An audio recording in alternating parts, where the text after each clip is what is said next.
حضرت عمر فاروق رضی اللہ تعالیٰ عنہ مدینے کی گلی سے گزر رہے ہیں، امیر المومنین ہے، مدینے کی گلی سے گزر رہے ہیں، ایک گھر کے اندر سے بچیوں کے رونے کی آواز آئی، بچیاں رو رہی ہیں، اور بچی اپنی ماں سے کیا کہتی ہے؟ کہتی اماں ابو بکر تو اب انتقال کر گئے، حضرت عمر کا پہلے دن ہے خلافت کا، اب ہمارا کیا بنے گا؟ ابو بکر تو وصال کر گئے۔ حضرت عمر فاروق رضی اللہ تعالیٰ عنہ نے رونے کی آواز سنی، دروازے پہ دستک دی، کہا بیٹو کیا بات ہے؟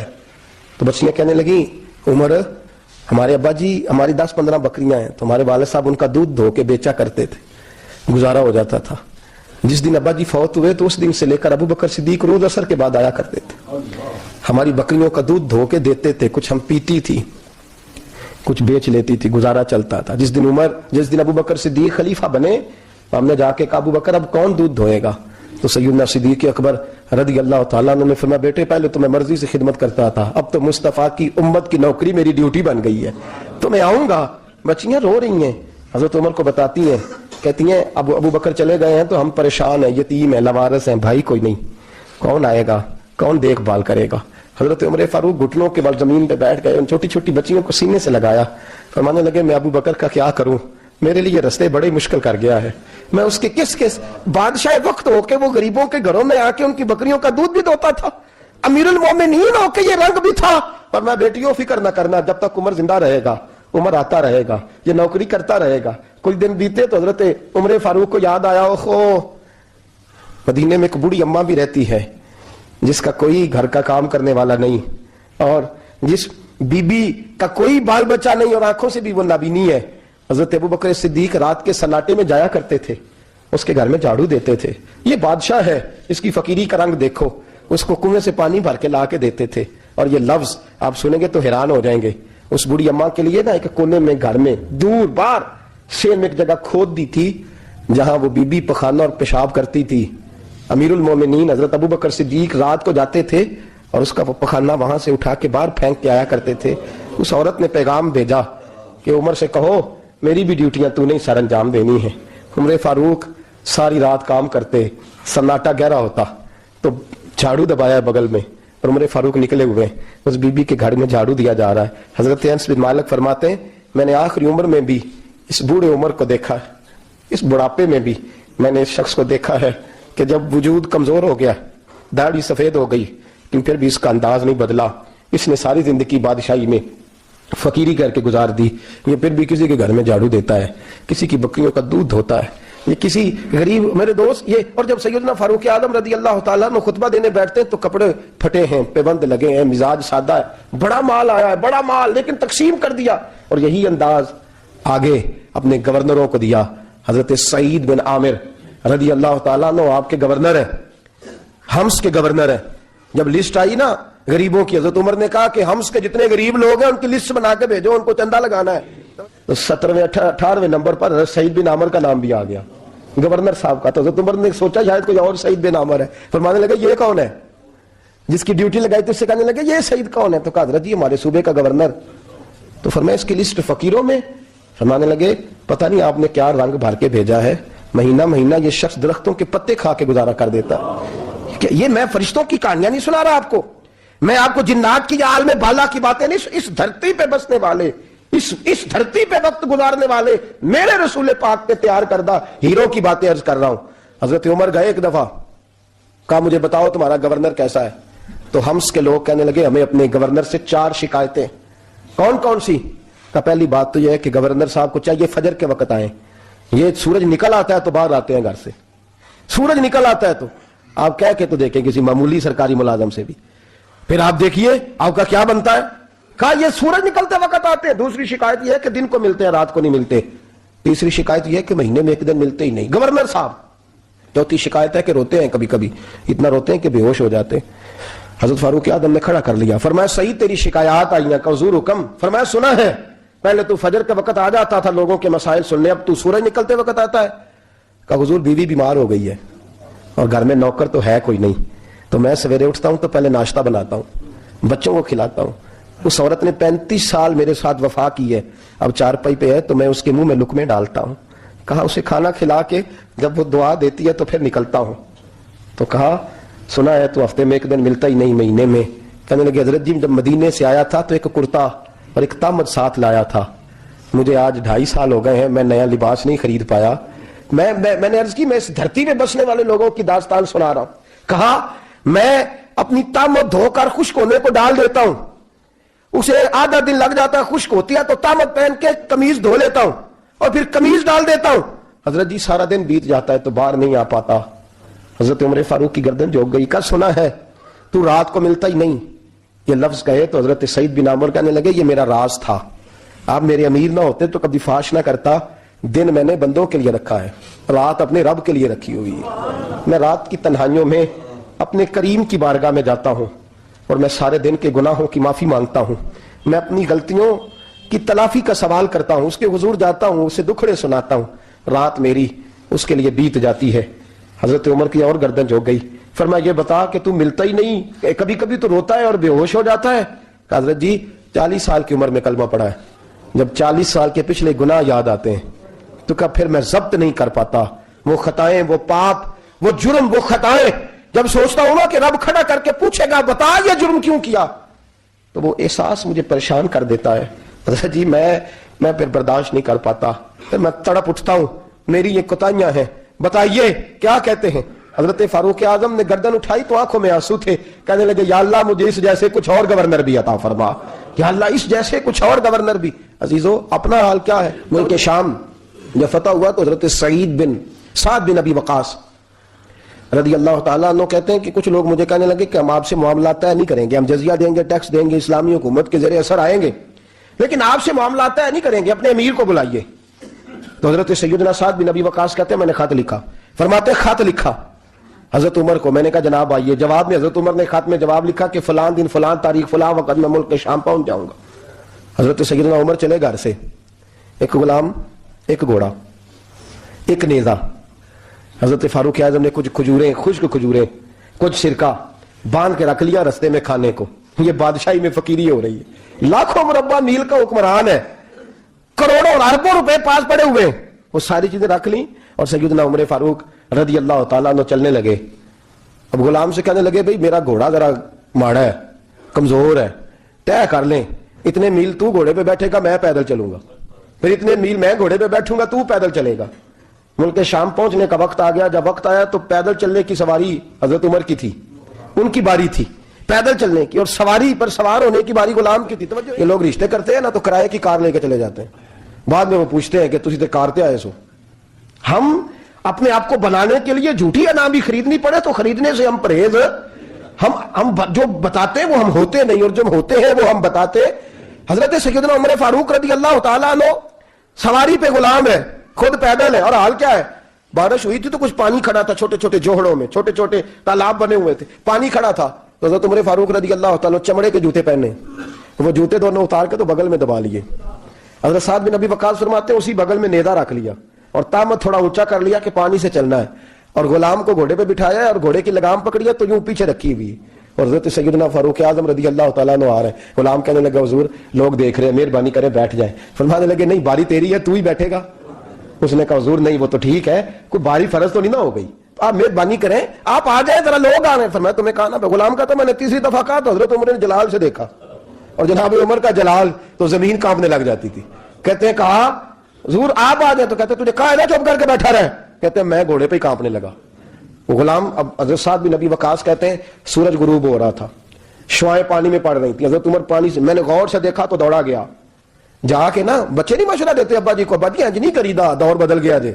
کہتے میں دوڑا گیا اور جا کر کے حضرت سیدنا عمر فاروق کو کہا حضور مہربانی کریں، ٹھیک ہے آپ کی درویشی سے کون آگاہ نہیں، وزیر کھڑے ہیں، سفیر کھڑے ہیں، بڑے بڑے عمرا، بڑے بڑے ملکوں کے حکمران ہیں، آپ مہربانی کریں کہ تم ذرا نیچا کریں اور جوتا پہن لیں، اگر خراب ہو گیا تو اللہ نیا بھی دے دے گا، اور مہربانی کریں ذرا غلام کو کہیں نیچے آ جائے. حضرت عمر کہنے لگے تمہیں کیا تکلیف ہے؟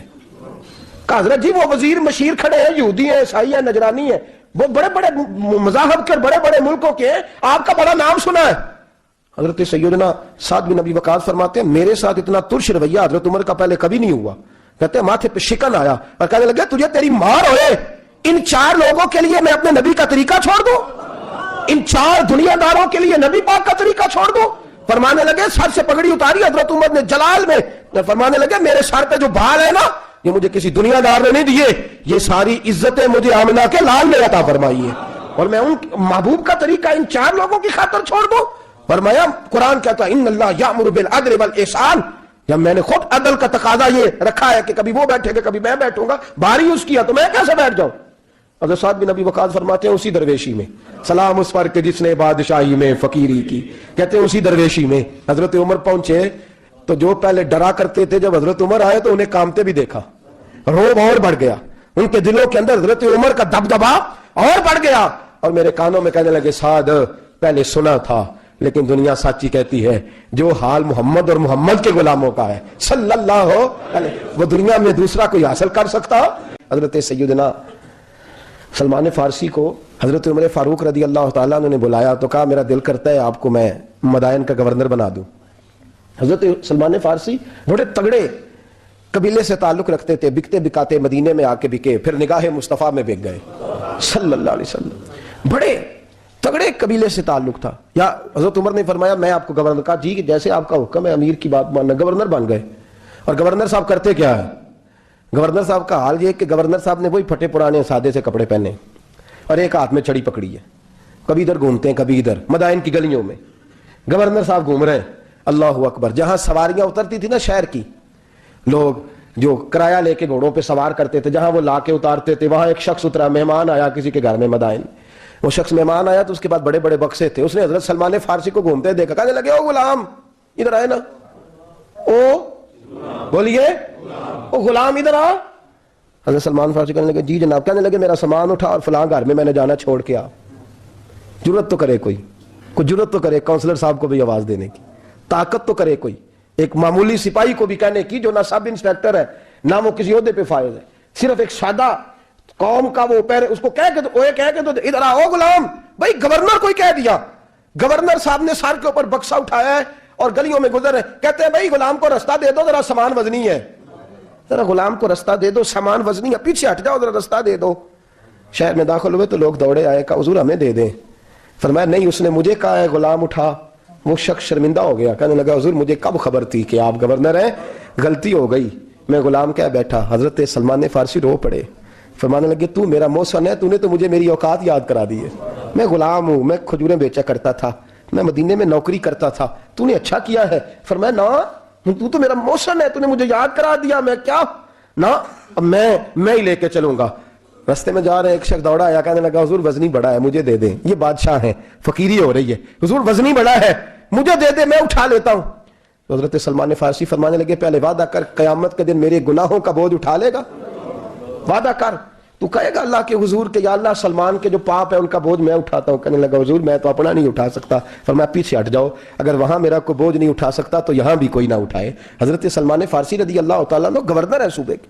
میرے دوست ہماری یہ جو جھوٹی انا ہے نا، لوگ میرا استقبال کرے، مجھے اٹھ کے ملے، مجھے پروٹوکول دے، میرا نام جپے، میں ہوتی رہے ہر جگہ، بس مجھے ہی لوگ جانے۔ اور میرے عزیز اس دھندے سے باہر آ، نفس پرستی کس جنگ سے نکل آ، اپنے مزاج کی اس قلت سے نکل آ، اپنے آپ کو جو بات نہیں بھی آتی ہوتی اس میں بھی ہم دخل دے کے اپنا کوئی نہ کوئی پیغام اور جملہ ضرور بیان کرنا چاہتے ہیں، بھئی ہمارا بھی نام لکھ لو، ہم بھی شامل ہیں، ہمیں بھی پتہ ہے اس گورکھ دھندے کا کچھ نہ کچھ، ہمیں بھی شامل کر لو۔ یہ نفس پرستی کی جنگ ہے، اس سے نکلو۔ اگر رب کریم نے بادشاہی دی ہے تو اس میں فقیری کرو، کبھی کبھی اپنے کپڑے خود استری کر لینے چاہیے، نہیں نہ بولے آپ لوگ، مشکل کام بتا دیا نا میں نے، کس کے کپڑے استری کرنے کو کہا جی؟ اللہ خیر کرے، میں کیا میں تو ماڑیاں دی گل کر چھڑی ہے، بھولے نہیں نا آپ لوگ، کبھی کبھی اپنے کپڑے خود استری، کبھی کبھی اپنے جوتے خود پالش کر، کچھ نہیں فرق ہوتا، اس سے آپ کا نفس کچلا جائے گا۔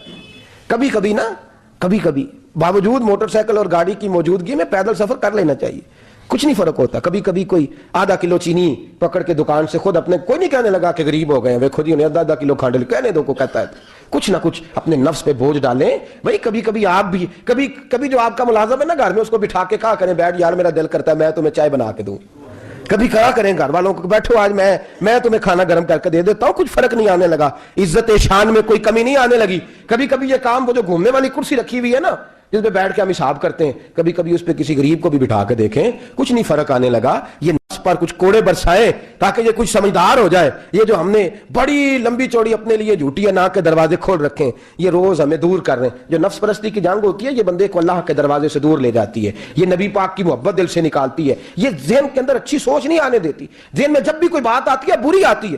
تکبر اور غرور والے جو لوگ تھے نا ان کا کبھی کچھ نہیں ہو سکا۔ جس نے کہا ہے مجھے چودھری صاحب کو، وہ بیچارہ اسی چکر میں رہا ہے اور لوگ آگے گزر گئے ہیں. جس نے کہا ہے مجھے سیٹھ صاحب کو، وہ اسی گڑبڑ میں رہا ہے اور لوگ آگے بیت گئے ہیں. دنیا میں کوئی پیشہ برا نہیں.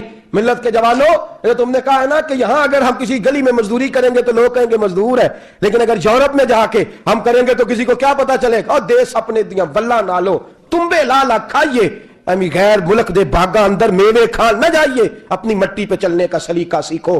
کسی کے سنگ مر پہ چلو گے تو پھسل جاؤ گے. آج ہمارے پروٹوکول، ہمارے دبدبے، ہماری انا پرستیاں، ہمارے دعوے، ہمارے طریقے، میرے عزیزوں لوگ ہمیں آ کے مثال دیتے ہیں، کہتے ہیں یورپ کی فلاں گلی میں یہ ہوتا ہے. میں نے کہا وہ گردے راہ کو نہیں پہنچ سکتے. یہ ساری چیزوں تو میرے مصطفیٰ کے غلاموں سے حاصل کیا لوگ. ہم نے چھوڑ دی، غیروں نے اپنا لی. خدا اپنی زندگی میں تبدیلی لائیں.